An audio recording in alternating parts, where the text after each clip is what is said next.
Good evening, my fellow comrades. Tonight, I'm going to be making what you assume to be my final State of the Union address.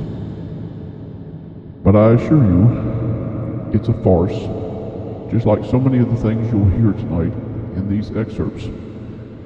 But I want you to know up front that what you will see is basically a lie, because I had people standing at the entrances. They were listening to whatever I was saying and watching the audience. Because if they didn't do what I thought they should do, I told them, get them out of here. And what happened to them afterwards? Well, I'm not going to say what happened because I think you can assume that on your own. So I'm going to only say this. If you think that this country is in better shape today, as I said in my State of the Union, you're bigger fools than I ever thought you were. The United States and the West generally, we have to educate ourselves more effectively on Islam. One of the points I want to make is that if you actually took the number of Muslims, Americans, we'd be one of the largest Muslim countries in the world. And so, there's got to be a better dialogue and a better understanding between the two. We have to educate ourselves more effectively on Islam.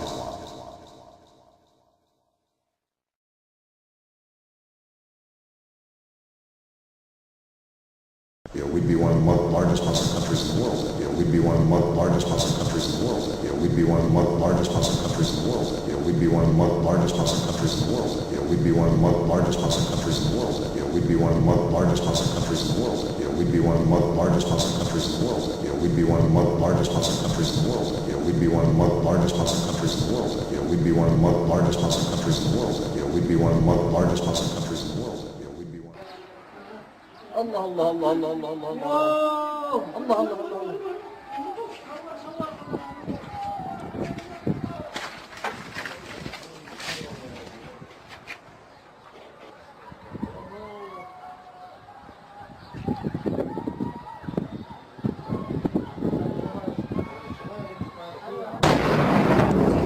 Stop!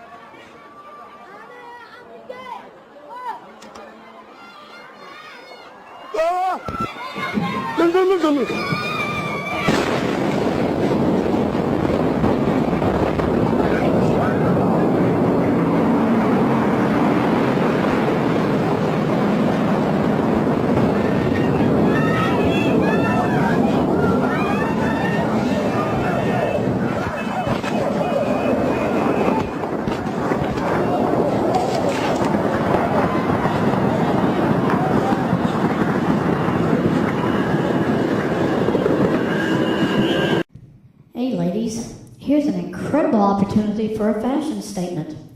It's called the Annoying Orange Girdle Ensemble. Pick it up soon at your local fashion store. Thanks to Michelle. Yay! Fixing a broken immigration system. Protecting our kids from gun violence. Equal pay for equal work. Paid leave, raising the minimum wage. That, you didn't build that. Somebody else made that happen. That, you didn't build that. Somebody else made that happen. But for my final address to this chamber, I don't want to just talk about next year. I want to focus on the next 5 years. That, you didn't build that. Somebody else made that happen. That, you didn't build that. Somebody else made that happen. The next 10 years and beyond. We will keep this promise. If you like your doctor, you keep seeing your doctor. If you like your doctor, you can keep your doctor. Save a typical family an average of $2,500. I'll make our government open and transparent. To building a transparent process, no matter what you've heard. If you like your doctor or healthcare plan, you can keep it. If you don't have insurance, you'll finally be able to afford it. And whether we like it or not, the pace of this change will only accelerate. America's been through big changes before. Wars and depression, the influx of new immigrants, workers fighting for a fair deal, movements to expand civil rights. Each time, there have been those who told us to fear the future, who claimed we could slam the brakes on change, who promised to restore past glory if we just got some group or idea that was threatening America under control. And each time we overcame those fears.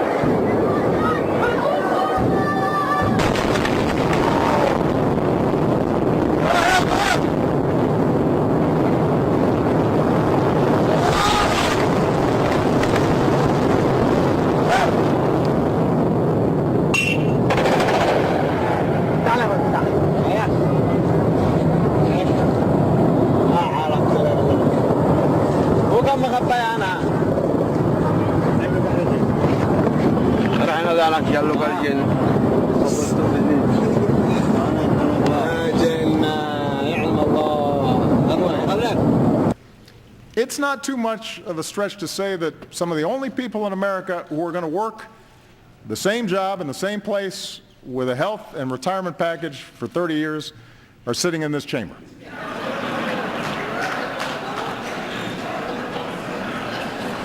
For everyone else, especially folks in their 40s and 50s, saving for retirement or bouncing back from job loss has gotten a lot tougher. We will keep this promise. If you like your doctor, you keep seeing your doctor. If you like your doctor, you can keep your doctor. Save a typical family an average of $2,500. I'll make our government open and transparent. To building a transparent process, no matter what you've heard, if you like your doctor or healthcare plan, you can keep it. If you don't have insurance, you'll finally be able to afford it. That's why Social Security and Medicare are more important than ever. We shouldn't weaken them, we should strengthen them.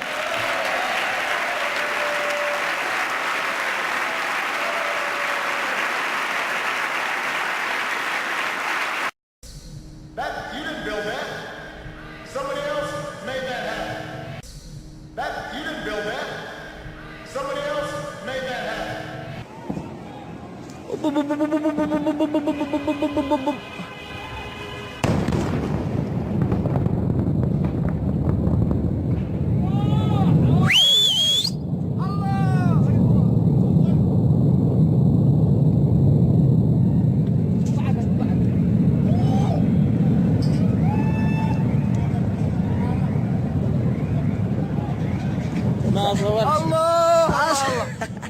Basic benefits should be just as mobile as everything else is today. That, by the way, is what the Affordable Care Act is all about. It's about filling the gaps in employer-based care so that when you lose a job, or you go back to school, or you strike out and launch that new business, you'll still have coverage. Nearly 18 million people have gained coverage so far, and in the process, we will keep this promise. If you like your doctor, you keep seeing your doctor. If you like your doctor, you can keep your doctor. Save a typical family an average of $2,500. I'll make our government open and transparent. To building a transparent process, no matter what you've heard, if you like your doctor or healthcare plan, you can keep it. If you don't have insurance, you'll finally be able to afford it. food stamp recipients did not cause the financial crisis. Recklessness on Wall Street did.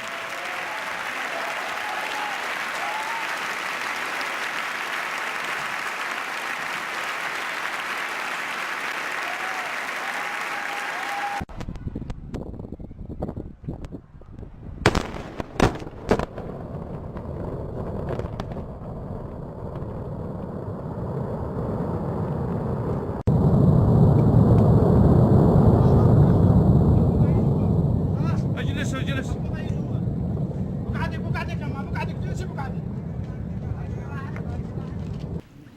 60 years ago, when the Russians beat us into space, We didn't deny Sputnik was up there. We didn't argue about the science or shrink our research and development budget. We built a space program almost overnight, and 12 years later, we were walking on the moon.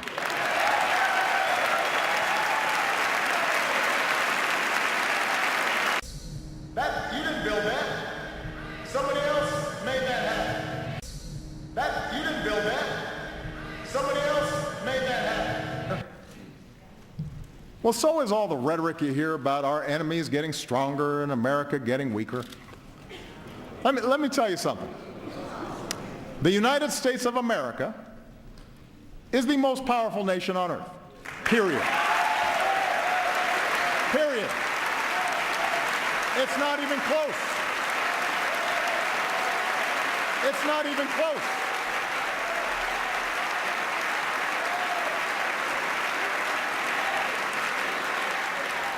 It's not even close. We spend more on our military than the next 8 nations combined.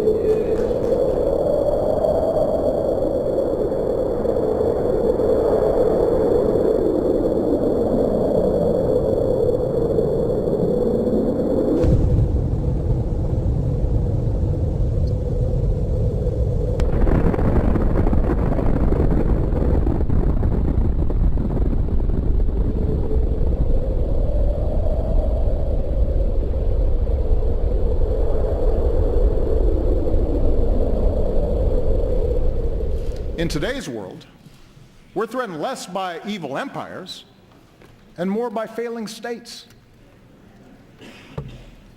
The Middle East is going through a transformation that will play out for a generation, rooted in conflicts that date back millennia.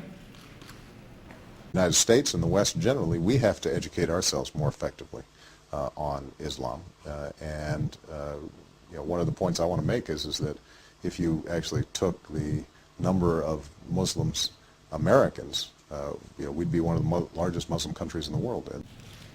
But as we focus on destroying ISIL, over-the-top claims that this is World War III just play into their hands. Masses of fighters on the back of pickup trucks, twisted souls plotting in apartments or garages. They pose an enormous danger to civilians. They have to be stopped. But they do not threaten our national existence. Educate ourselves more effectively on Islam. One of the points I want to make is that if you actually took the number of Muslims Americans, we'd be one of the largest Muslim countries in the world. Or famine, feeding the next wave of refugees. The United States and the West generally, we have to educate ourselves more effectively on Islam. One of the points I want to make is that if you actually took the number of Muslims Americans, we'd be one of the largest Muslim countries in the world. And make sure other countries pull their own weight. That's our approach to conflicts like Syria, where we're partnering with local forces and leading international efforts to help that broken society pursue a lasting peace. That's why we built a global coalition with sanctions and principled diplomacy to prevent a nuclear-armed Iran. And as we speak, Iran has rolled back its nuclear program, shipped out its uranium stockpile, and the world has avoided another war. And so, in completion to this narrative relating to Obama's so-called last State of the Union, I only can tell you that what I saw during the actual overview, nobody there was as upbeat as of tonight in relation to other State of the Unions.